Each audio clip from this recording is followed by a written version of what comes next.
Alrighty, so question number 2 says a toy rocket is launched straight up from the top of a building.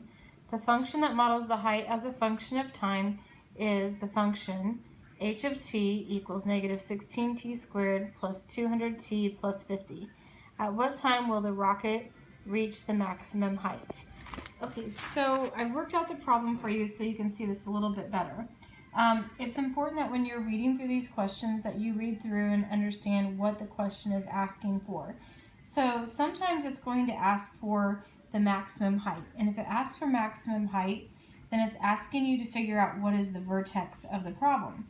But in this case, the question is asking at what time will it reach the maximum height?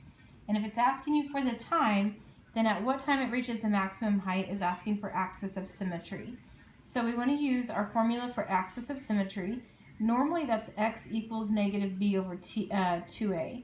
However, we are working with the variable t for time, so we're going to have t equals negative b over 2a.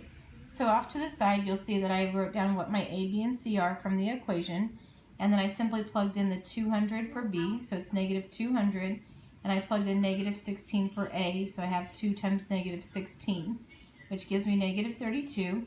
And when I divide that into negative 200, it gives me positive 6.25. So my final answer is going to be that the time that it takes is 6.25 seconds.